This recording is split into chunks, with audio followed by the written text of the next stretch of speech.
Nam ai cái wong ai giờ bấm mà giờ phi mà đại giờ nang i anh phô cà gà lâu. So mai nó mà hang ai cũng hi nang cũng lim ra tàu ra lệ tiêu ra nang ruột gì bên này rau tu ra bang mày cái gì mi juga garanti cái đấy. Ai hazam dia i pepa hi kumbia pepa dega hazem na zu ngau sang ta mi se ta la la mi church cái gì mới ra mình giờ so mai nó mai ngau đại mà không mấy đi chi na mà ra mình giờ để cũng mấy đi ngau đại mà chi cái nó rất là mai nang ye cũng để wang rose bang ra anh này hàng ra nó bị hila tắc lại tiếng anh này phô car gà bạc câu đi lấy mi phô car gà đi lấy ai số này đây là để giải quyết vấn đề nó mai nang ye Christmas thế đâu nè đại sơi lâu nang số ngô lù dây ya suy sang này nang nuôi dung nó mai ngô lù dây suy sang ai cái nó sắp chịu lù dây nang nuôi dung ngô rồi hàng cái ZNBC committee members mình này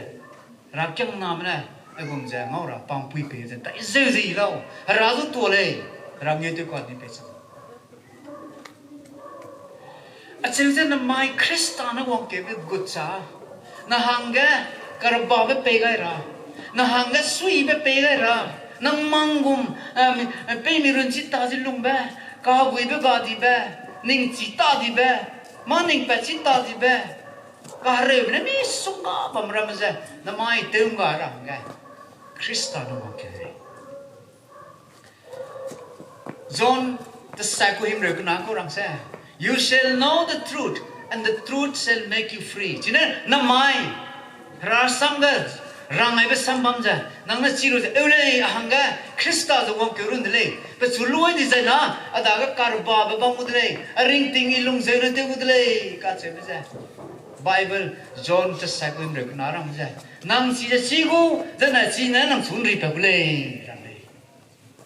chỉ đến năm mai nang y bốc sắm băm dân ninh súc dân ninh ra xong rồi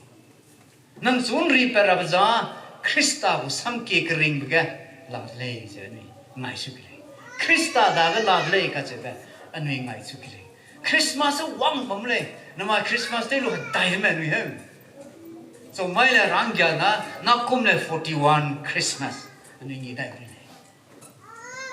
cái này rồi năm mai cái gì là hàng này cái gì vậy anh ấy ngày suốt cái Christa đã cái năm mai Christa đã nó hoàng mà carba vậy Christa của carba vậy Christa vậy nang i luai li de luai desire nang đã cái năm mai apo bang nang i tập đấy klihi be mina sang you are a new creation kachida be mina nang sang này ai cái này tập peloga năm mai ting mui cái này anh ai cái này tập ku miki zo dai gu klihi kachida samsei diopio plui da anh sang ra ai ra nó hàng cái mai hàng cái pe na hàng cái mai pe anh mo mak anh luwa thế cái we should not miss that opportunity God has given you the today is a day for you never know about tomorrow so mai na mai nang i bang de pere kulung jing na ta sam na ta dai bu kan zu chuna ni wang ka ro bi gen mai po ban sing ga rana ta te ra ba na nga kring ba ka ba ba ki ba sui ba ring tu nak pa mo ra bi se chuna na mai ai le ka che ba nei lu to ai le chỉ dân giải nó Christian này nếu tôi cần xem rằng câu nào living as light nu cả rằng gì vậy I'm the light of the world Christian nó rằng đây ý ra đây periu karba bedeli sao cũng vậy sai suy câu sao cũng vậy sulu ai câu à cầm mũi với cái tay đại ram malay bắt đầu cái karba về ring ting bin sang lo sang bam bam lay Jadi design nang i Krista luai design na ko te ra se. Chuna na anai living as a light for Christ. Anai le chuna na karba ve sang na sang le. Jimsig na Matthew mình nhiều kêu đại cái này bia Matthew nhiều kêu đại cái I am the light you are the light of the world cái này Jesus Christ nó nằm xuống răng này nu có Christ nó nằm cái ý ra nang nuôi của cái đây beri của carbab này răng này chứ anh nuôi hay mình là carbab ấy bị gì na anh ấy bị sai suy đó bị chủ lui na bị sai suy đó hay đi dài na Christ nó cả cô răng này đây sẽ Matthew mình nhiều của nang nuôi cái kia này nang nuôi là kí lúc ta đến bên này you are the light of the world cái răng này đây đi nè nang số ra nang á nè cái đây beri của carbab gì sang đi đây ai sẽ sâu xuống răng đâu Jesus Christ ở đây lui đi câu răng nó răng câu gì you are the light of the world a city that is set on a hill cannot be hidden nang kalua kadi taung kadi pelua hu bagi pamazam mat tau tu mbai dah raga le mbai dai dau lak le kedai mana na pi wang pelua kan ngukam le kat sini a city that is set on a hill cannot be hidden chi kum za nang za Kristagu karba ba sang di da za kedai pere mana na pi wang pelua kan nang su ngukam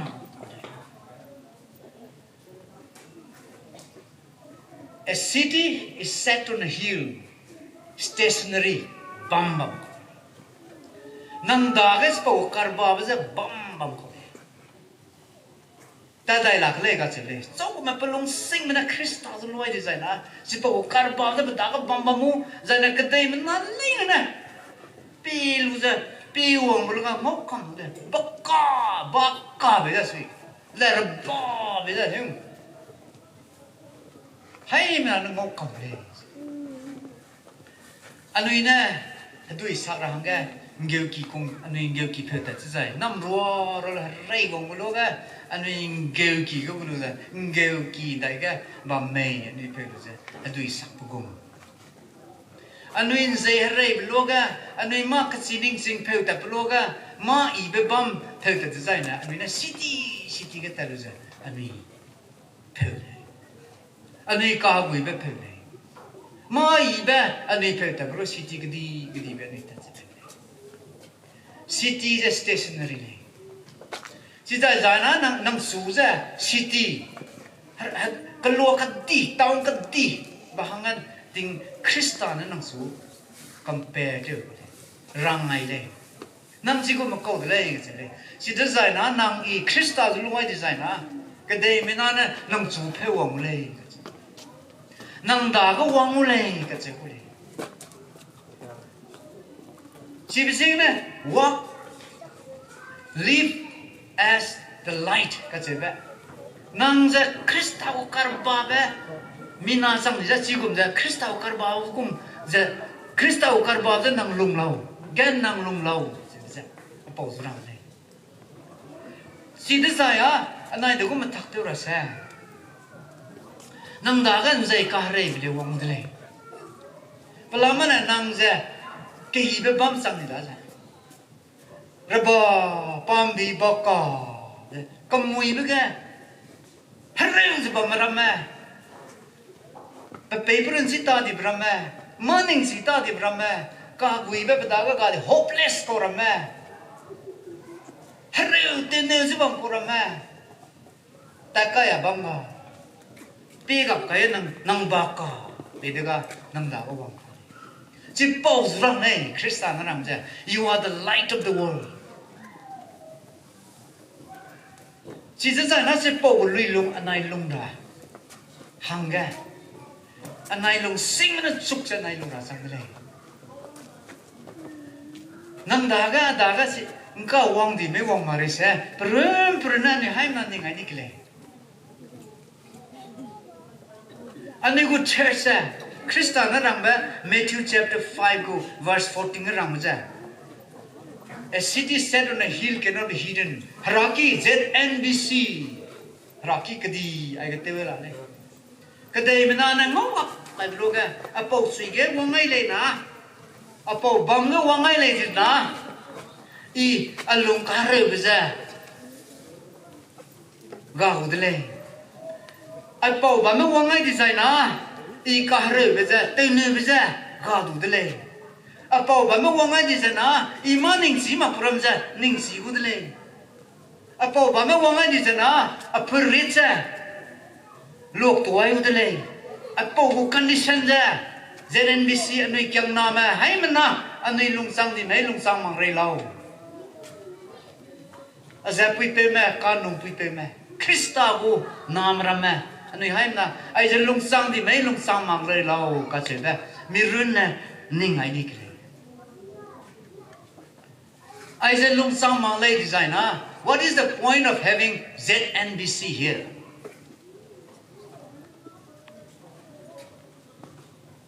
Krista naramay. A house, my house is a house of prayer for all the nations. Agu kakulumiki, aki, kaseba, agu church. Aiza, mi hang kahangun, pazakahangun malay. Of all the nations, hay manahanglay. Katik kage kaha. Wang malay na hanglay kasele. Ani ko ZNBC ga, aiza te mite maksa. Nang da ga kan nung pipil ka samuza nai heavy maksa miru na ninga ni ke ai ga ram pe ui dukan da marama ai ga ZNBC ga membership te be ba me ka sa only ani haje ko ko man ya ai ga ani membership bam re nei heavy na nu karang ni bu criteria sa ting Krista na rangai bu sambam kanung pipeo nga pe bisa karba ba sang na bu condition ja ani lung sang ni me lung sang ma re nei ka che be ani ning ka ni le nai ko Christmas bu challenge ai ne ai ga pasal pipeo li ne kathi ka ha ka ge brown color black color yellow color white color pasal pipeo li ne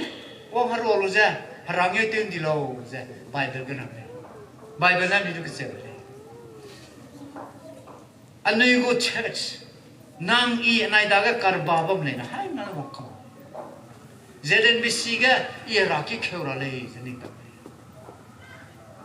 ji ja kababa ga di le na muiting na mi wang lai ta le ji bizena this is the challenge for all of us namai sambam ja ika samba me nga topic nu karam ja tuitit ta me nga pele light in the darkness china anui hangeli ja agom bam designer namai Krista wong kebe ting me again 40 times jeren misiang ga Krista lung kewe di bu ting me ku ke ibza ka ba ja namai na se da mi de lung pa tu kile ka se ga mi da ga ka hu zra to le Aiza ano yung challenge di ka sang nila at siya Matthew chapter mengyego keremingyo ka nor do they light a lamp and put under a basket but on a lampstand and he gives light to all who are in the house mi nazo hami bung thawalu jan nthuine gum simai manglai kanazo hami bung thawu khara but sui ibe hai nanga bara ba mo ja kai le nang chu ai ja rang ko de ne nang ja Kristanan thawai de bu hami bung kar ba de ne nang i ja Krista bo hami bung kar ba de ji bi jing na nai kam ni ken to ru ja miram na ngom mang ba ma bam ra mang le anai zu miram nan thui na gum sim ru ja ba ta ma ka jing bam ra ma le Krista na kan se ba na pacui ga na hanga pe di bering ting na hanga purpose destiny rana pe di bisa lung sun za tatabam ga bam ga baka pambir lar bas bam lo Cina si pok tu lah bisa lu karam di bisa rai lang mo condition ja Krista daga ni wangai ra le Krista ja uring bam pau dre ga ja milung lu sing la le Krista ja lung ja anui lung ga panang gang kli chang ja anui lung ja bam ra le desai nu karang di ba anai ja Krista ko karpa ba pa mi sang le kare horoka Matthew mnyo kare horoka let your light so shine before men that others may see your good works and glorify your Father in heaven. Nangu karbabem biza kadai minadaga larba baka bamlau. Tidak say kadai minana nangu good Krista go good kay biza ngau pakule zaina harangyo teng dible. Nang suot sun damai ba tingwang gu purpose tingwang gu maning za harang yu teng dira nang suot sun damai ko le si bisig na nang za karba ba pambi ibe bina te za lung no si ko le ache za ka gu ani gu lui lung ga ani pe mi ani ke kadai peri lung ta kan ni pe ni ke kadai peri lung ta kan ni pe zai ni ngau le ma bang ram ma chi ram ma gi ne re he ne ram ma ai na zeme na chang ba se samanga ma pa bang phok pa ploga lui pata bang ida bang iblu ko peneu ida tiak ri peneu le ngau ida peneu ini kan pali dah lah. Mapa bang fok surai keluar, papa rai keluar. Ngawi kesang, jagri, mapa ran. Peran lecida, pabang jagri, pabang sapkan, papa na puiting. Ngawi kesang, karena papa je huike. Pagu ibiza beauty face ibiza kala papa zo wiki jidka peneu zinda peneu zeng mai kyu da peran kala papa batang peneu ba batang za ngui kyu da pala peran kala daga rapa bang za ko kyu da câu kêu tôi cả ma dù cả đó mà ba bằng ra thế tôi cả mi này giúp bế đại cái tua bẹt gì mà hàng sa cái tay càng giúp ba dù này cái luôn ngâu y bật tay cái vòng là photo là cái này bật dù đây này cầm mèo ấy này bì ấy này prim năm ấy này Zeme nào đó mà cái quỳ tia sang ba vòng ấy này số bằng ấy hai menau tu rup sui pelui begini. Kalau tu siapa tu ka, apa palui wong tu ka, penenzin pada ka, pabangkau tu ka, ni sita. Tu peti. Sikum jangan ni Zeme naring tinggali je, anu rahang keluar,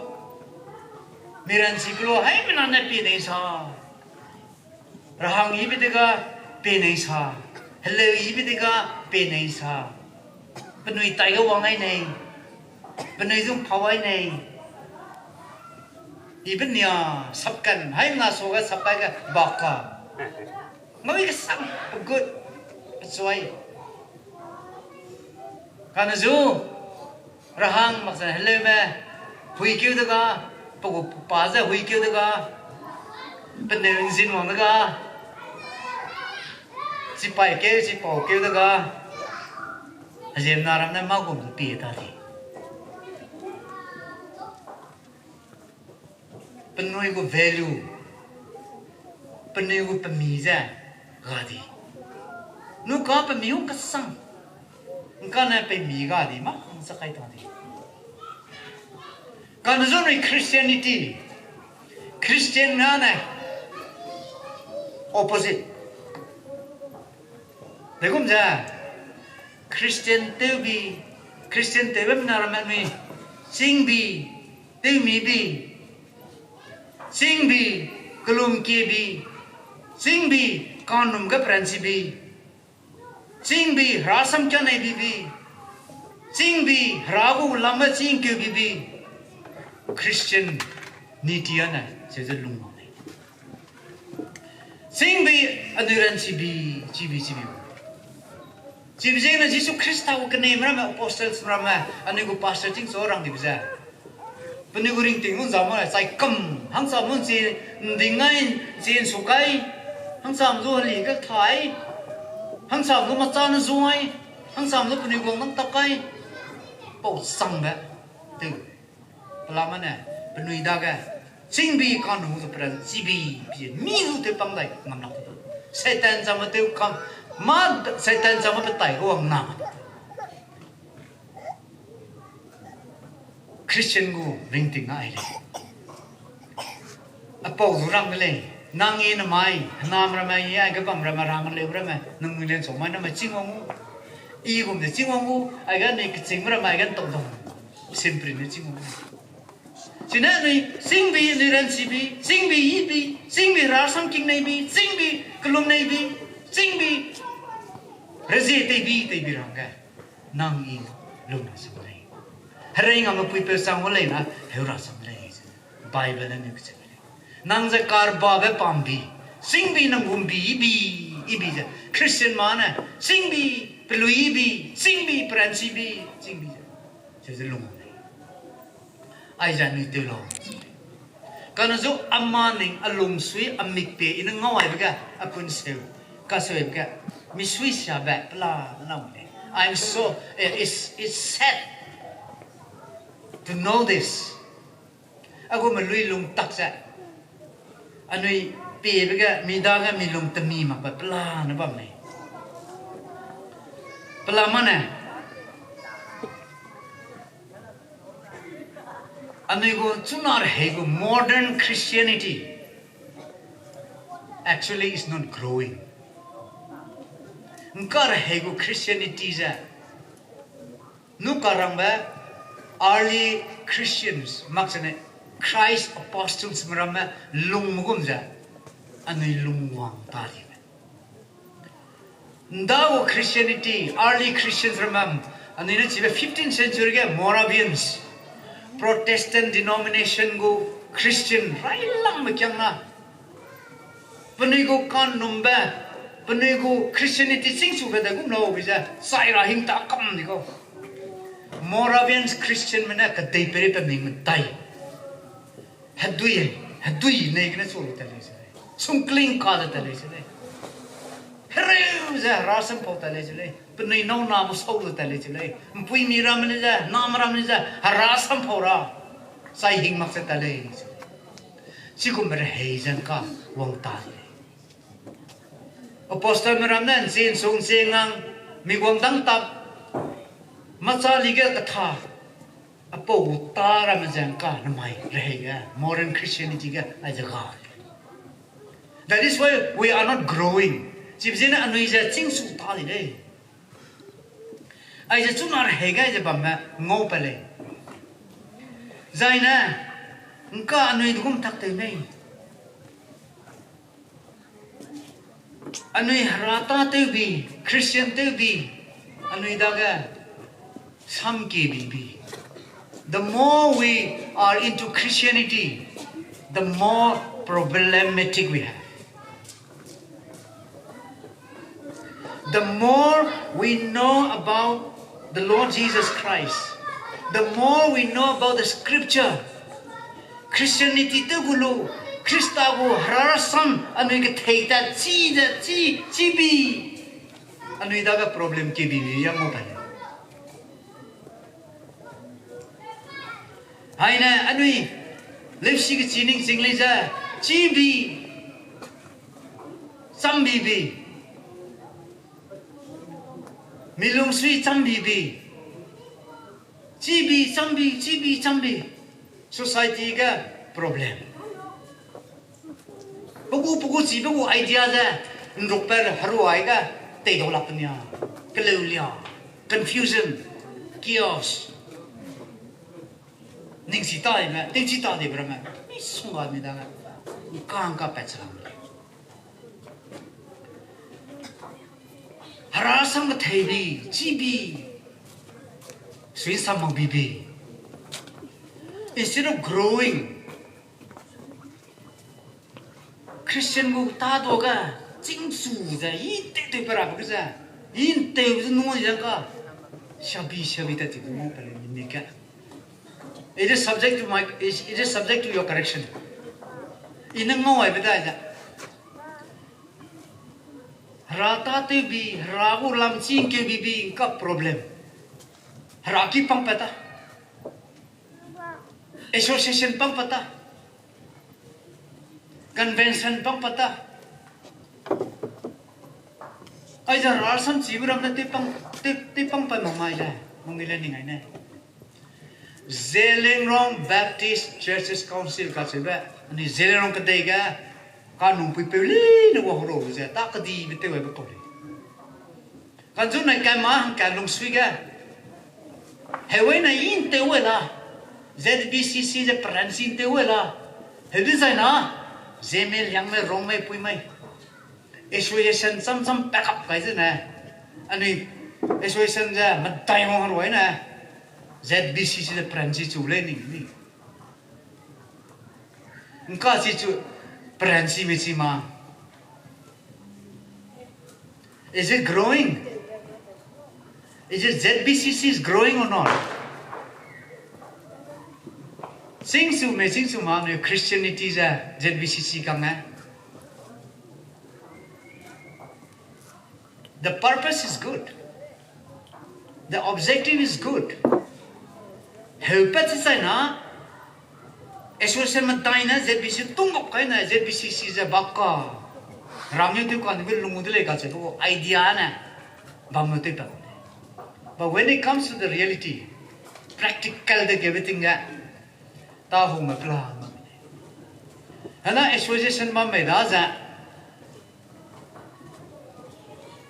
pagu association za Pranci ra te ta kam ni ZBCC zo za nda ko na ru za he na ru za swik lung ke te za bam za min za pagu association hanga lung te ta kam ni te wa te la le te mang le ka che u mang le kan zo yin te ra pagu purpose za wang sang mang le ka zo ZBCC lo ka supporters la moi ZBCC le na mai sang ma bam la mu le kan zo our question na no karamba whether our Christianity is growing in that area or not. I leza za puipe me ani mani tora pe kila le.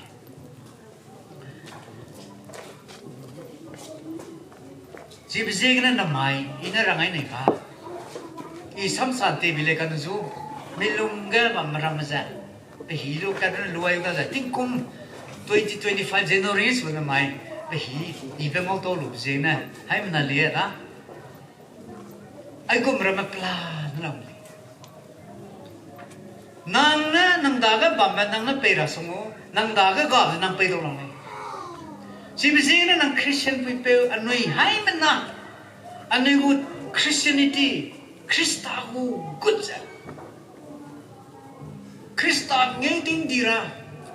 engka dira ma hui zeng ko mang ra di saya nang na bamba nang daga bamba paper sam le nang go karba ba za paper sam le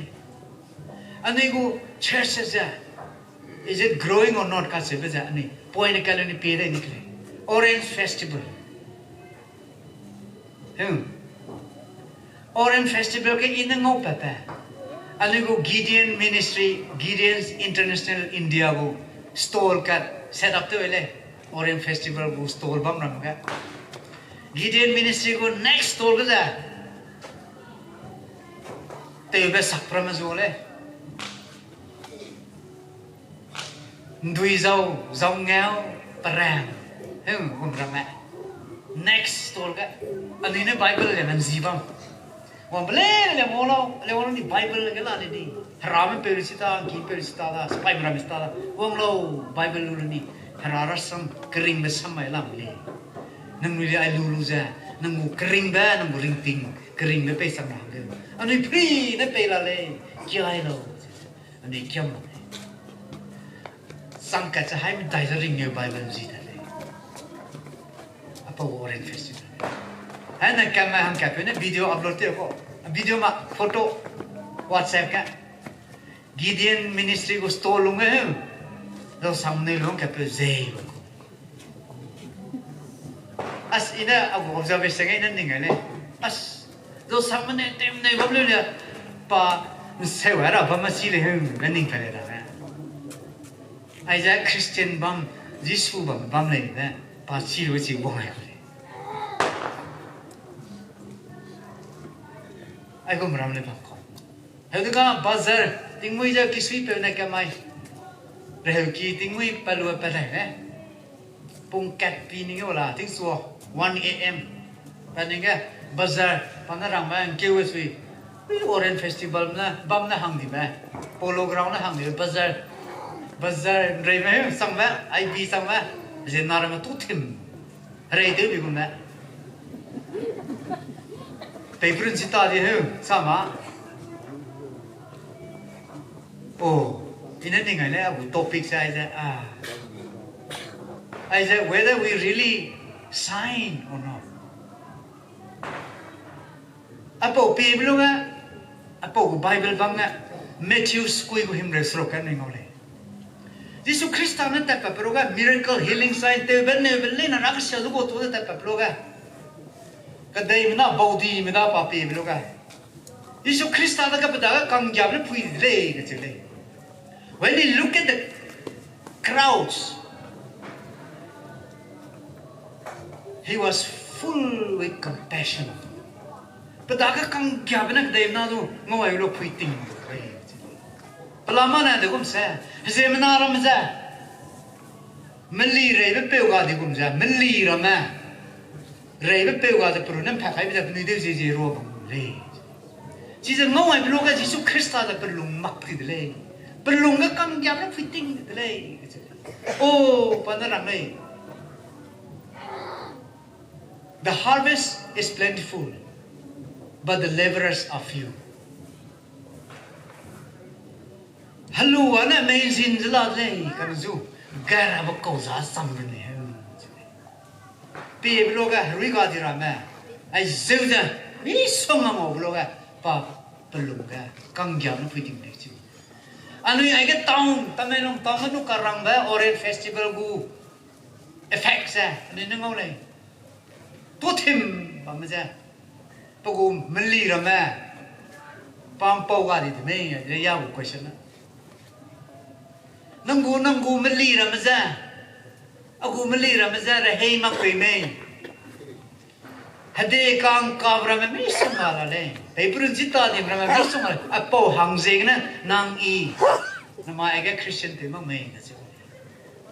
anai daga karba ba bamja hazem na le na sipo ga wang rab chuiza anai ga be me wang rab ku attraction la anai daga ga be me ka chuga anai maning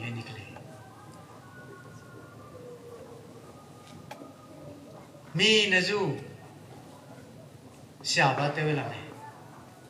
hanui hana klo hai manas mau me benya ne we disobey when we were growing up at certain point of time we commit sin we disobey we live in disobedience life hewzala le nei kanzu Anu cingmong bloga maning pacilu ja aya I aya sia ayan zai ma kace bija anu cilu ja midaga milung li palu ja ke beta te te pla sia ba ko na sia ba mu le du ga le peting sai swija ma pla le do ko le cine ecclesiastes ka rangai bija there is time for everything. Lung keu rab hila moi, sai rab hila moi. lingai rab hila moi phok chu rab hila moi prachin chi rab hila moi peting sa chi kana zunu karang ba harana po te jan nang mong ki ko le pelui sak sen da male is scripture bible bin ram le nang chuo chuo na haralui sen da ko le ka chi ai jani Luke 19 with 10 ja po ka da ka kai na Luke chapter 10 verse 19 ko rang sa Krista na ile rang ko pa chu chia lu ko pa chu loi lu ko kar ba ba ko ram za I give you the authority to trample on serpents and scorpions and all the power of the enemy and nothing by any means hurt you ai po ka da kai na nang chuana Krista ko mina sang ni da na ma raje be ri ko le ka sia ba ka te ba ka ne ba plan ni na nang ngamai rang ga raje be ri ko le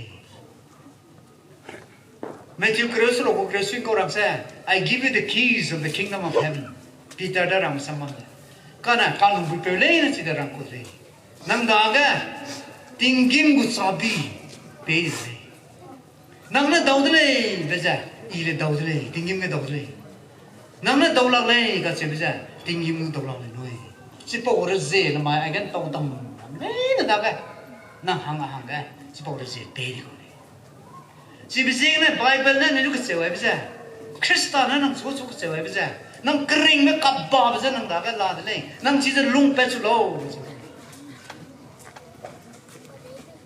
Harago hing nam za anu ida ka pe dim ko le Ephesians ka ko sumram ko sa hing nam man nam da ga pe ai ni ko de le nang ba ga kai ni ko de le sine nang bu spo hing nam za nang tai ru spo ko blessing de tai ru za nang ni ram hanga blessing ti ta tu lo ka dai mina na nang su ngoi blo ga nang tai ga pa mai nei nang su ngoi blo ga phawai nei nang su ngoi blo ga nang chu hakwa te hazel te ja ki ai nei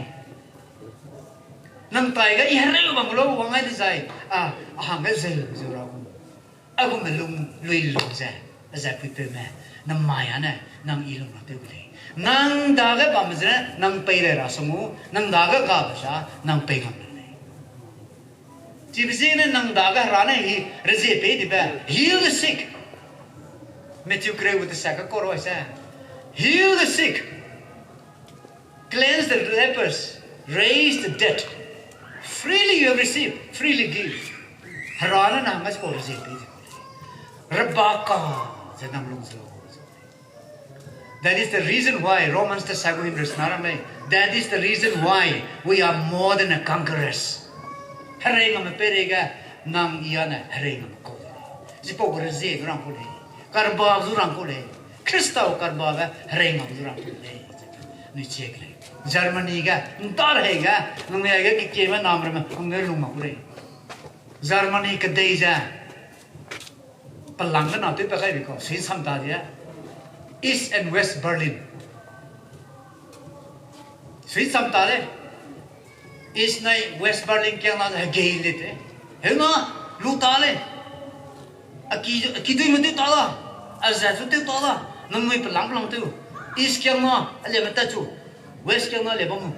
Ngang klina, minui makpa wall, hade hum. Wall tu je ko na, hade ma. Wall.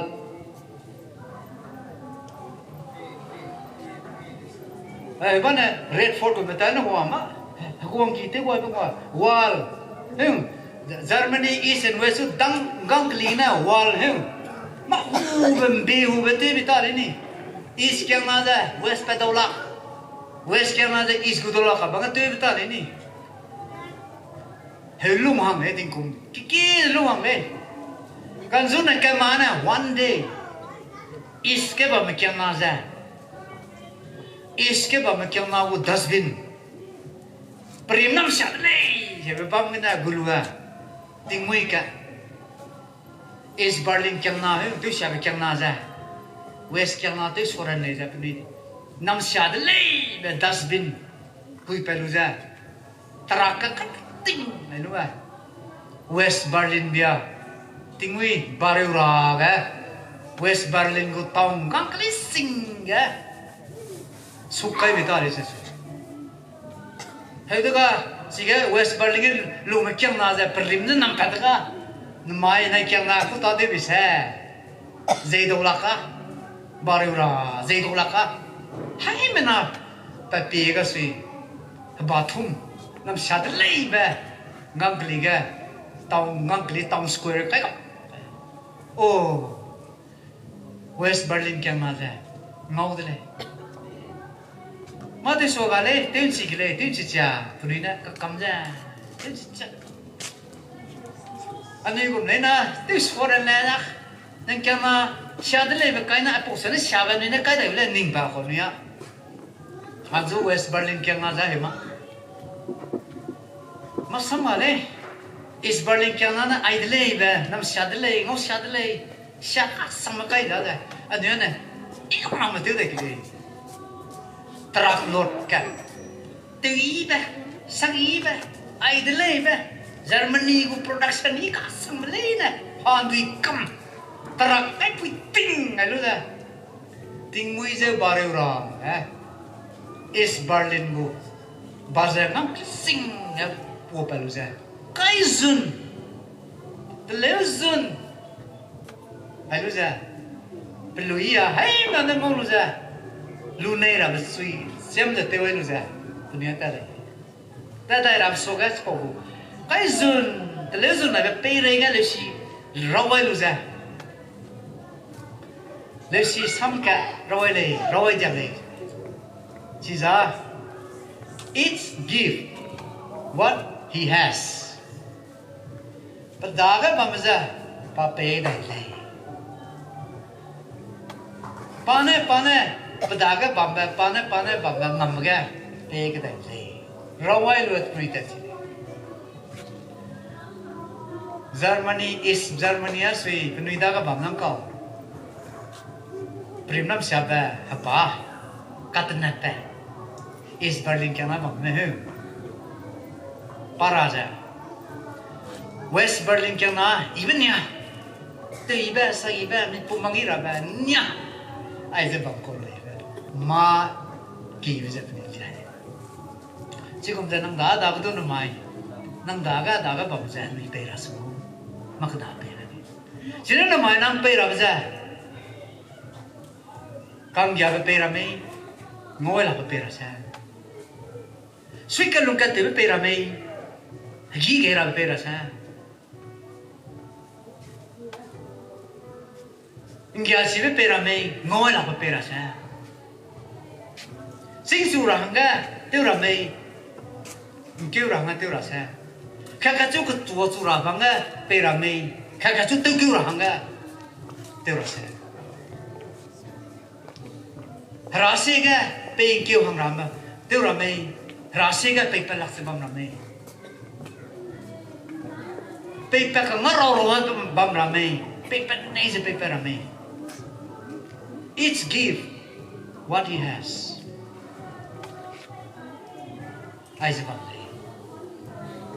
cho nên giờ quý vị năng đá các bạn mình năng bày ra sung, năng đá các bạn năng bày ra cái đấy. Christian quý vị, Christa của mình là sang đi đã rồi, năng đá các bạn làm sang cổ rồi, lúc các bạn bên cái này cái gì cũng rồi, các bạn bên bạn đi sang nó, năng tập bên bạn sang nữa cái, năng là healing tiêu cái đấy.